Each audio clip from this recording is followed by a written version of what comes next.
Qatar में भारत के 8 पूर्व नौसैनिकों को मिली है सजाए मौत। कतर की अदालत ने कल सजा सुनाई है और इससे भारत सख्ते में आ गया और कूटनीतिक रूप से भारत क्या कदम रखेगा, इस पर पूरी दुनिया की निगाहें हैं। ये 8 पूर्व नौसैनिक वहां एक ओमान की कंपनी में काम कर रहे थे। वहां की नौसेना को ट्रेन करने के साथ साथ कई मामलों में कंपनी अपना काम कर रही थी। इटालियन सबमरीन्स की कुछ डील हुई थी, उसमें भी वहां के लोगों को ट्रेन कर रहे थे।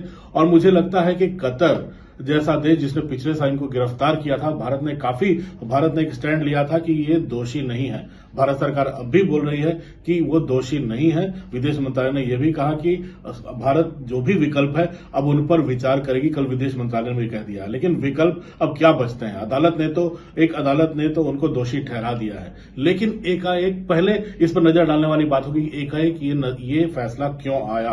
पिछले कुछ दिनों में भारत की ताकत दुनिया भर में मजबूत हुई है। G20 में जो घोषणा पत्र नहीं आना था रूस के चलते, वो प्रधानमंत्री मोदी की पहल से तमाम देशों से बात करने पर वो घोषणा पत्र आया। अगर हमास और इजराइल की लड़ाई देखें तो भारत ने इजराइल का साथ दिया था। ऐसे में कतर, जिसके भारत के साथ कभी बहुत सुमधुर संबंध नहीं रहे हैं, हाँ दुश्मनी के संबंध नहीं रहे हैं, लेकिन एक मधुर संबंध ओमान के साथ, बाकी जो देशों के साथ है, सऊदी अरब के साथ है, बहरीन के साथ है, बाकी जो यूनाइटेड अरब एमिरेट्स के साथ है, इन तमाम देशों के साथ जो भारत के संबंध है उस तरह के संबंध ओमान से नहीं है। लेकिन ऐसे में तुर्की का काफी इन्फ्लुएंस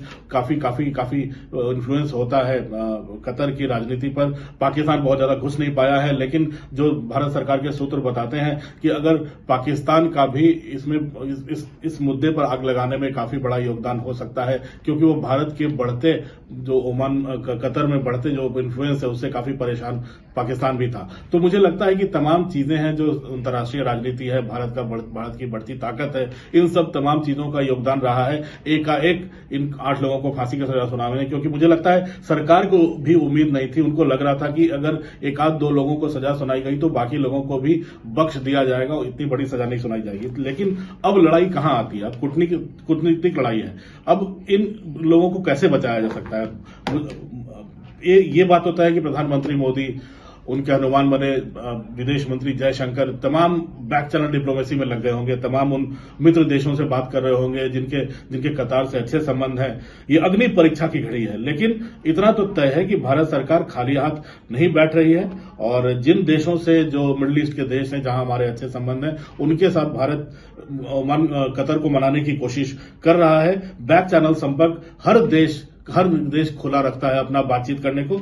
लेकिन कैसे मिल सकती है राहत?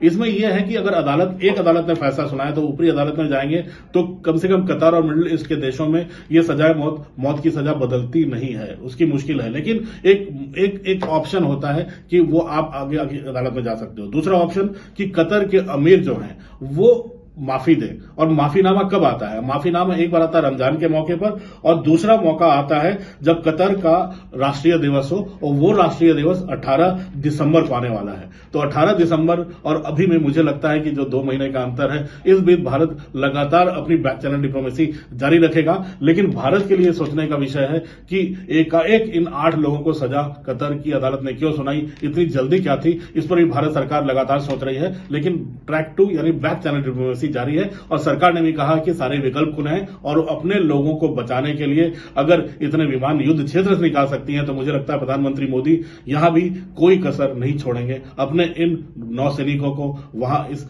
खतरे से बाहर निकालकर भारत लाने में।